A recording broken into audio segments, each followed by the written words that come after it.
ৰাইজৰ কাৰণে অত্যন্ত এটা ভাল খবৰ। কালি নৰেন্দ্ৰ মোদী ডাঙৰীয়াৰ কেবিনেটে অসমীয়াক ধ্ৰুপদী ভাষা বা ক্লাছিকেল লেংগুৱেজ হিচাপে স্বীকৃতি দিলে।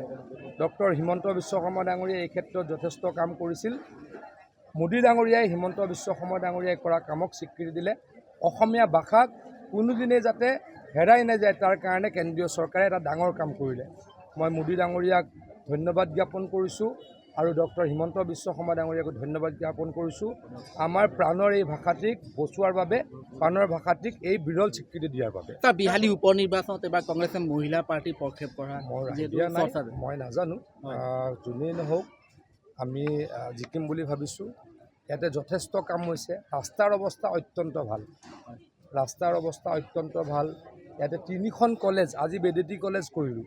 আপোনালোকক যদি মই কওঁ, মোৰ সমষ্টিৰ ভোটাৰ আপোনালোকৰ সমষ্টিতকৈ প্ৰায় ডাবল। মোৰ সমষ্টিত ভোটাৰ 2,37,000 আৰু ইয়াত ভোটাৰ হ'ল নতুন সমষ্টিত 1,32,000। গতিকে ইয়াতে 3খন কলেজ, মোৰ সমষ্টিত 2খন কলেজ। গতিকে বিহালী আমাতকৈ আগুৱাই গৈছে। গতিকে আকৌ কৈছোঁ, এইখিনি কামৰ ক্ষেত্ৰত ৰঞ্জিত দত্ত ডাঙৰীয়াই যথেষ্ট কৰিছে। ৰাস্তা পথৰ অৱস্থা খুব ভাল। গতিকে বিহালী ৰাইজে ডেফিনেটলি আমাক মৰম কৰিব। কংগ্ৰেছৰ যিগৰাকী প্ৰথম সভাপতি আছে ছবিলাল উপাধ্যায় ঘৰটো সংৰক্ষণ কৰাৰ কথা ইতিমধ্যে ৰঞ্জিত দত্ত ডাঙৰীয়াই কৈছে আৰু গৌৰৱ গগৈ তাত গৈ আমি কম্পিটিশ্যনত যাব খোজা নাই। আমি গৌৰৱ গগৈ ডাঙৰীয়া যদি কৰে বেয়া নাপাওঁ। আমি সেইদিনাখন গাংগু থানলৈকে গৈছিলোঁ। সন্মানীয় সাংসদ ডাঙৰীয়াই কৈছিলে, যদি ৰাইজে ভাবে সাংসদ ডাঙৰীয়াই কৰিব পাৰে বুলি, আৰু যদি পৰিয়ালে তাৰ কাৰণে তেখেতক যদি কৰিবলৈ সুবিধা দিয়ে, সাংসদ ডাঙৰীয়াই কৰিব বা অসম চৰকাৰে কৰিব। কিন্তু এইটোৰ কাৰণে কম্পিটিশ্যনত যাব নোখোজোঁ। ৰাইজে যাক বাছনি কৰে, যদি গৌৰৱ গগৈ ডাঙৰীয়াক বাছনি কৰে তেখেতে কৰিব, আৰু যদি আমাক বাছনি কৰে আমি কৰিম। তাৰ কাৰণে আমি কম্পিটিশ্যনত যাব নোখোজোঁ।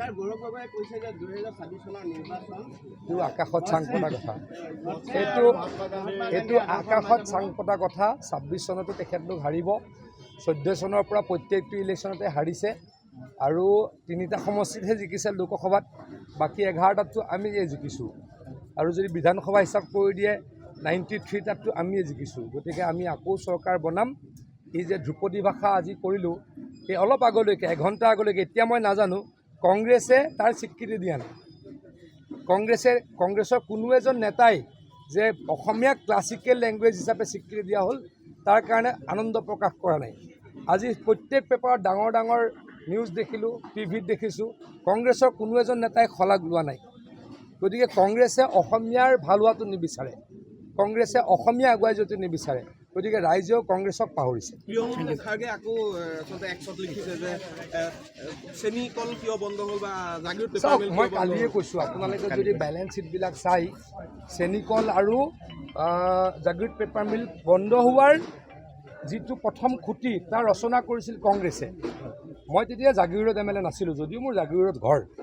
মই অৰিজিনেল জাগিৰোডৰ মানুহ। তেতিয়া মই ৰহাত MLA আছিলোঁ। গতিকে মই ইমান ডিটেইলছত সোমোৱা নাছিলোঁ।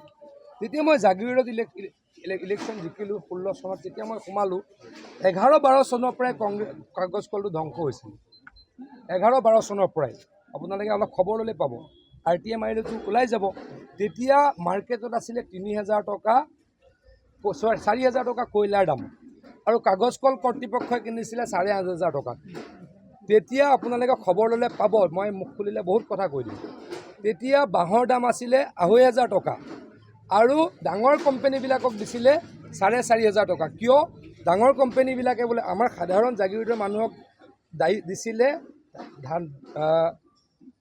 বাঁহৰ প্ৰতি টনত 2,200 টকা, 2,000 টকা, আৰু ডাঙৰ কোম্পানীবিলাকক দিছিলে 4,000 টকা। যুক্তি কাগজ কল কৰ্তৃপক্ষৰ কি আছিলে? ডাঙৰ কোম্পানীবিলাকে ইমিডিয়েট পইচা নিবিচাৰে, 3 মাহৰ পইচা পাছত বিচাৰে। 3 মাহৰ সুদ 100% হ'ব পাৰে নেকি? এয়া কোনে কৰিছিল? কংগ্ৰেছ চৰকাৰে কৰিছিল। গতিকে মই যদি এই কাগজ কলৰ গোটেই খোলোঁ, তেওঁলোক বিপদত পৰিব। Thank U.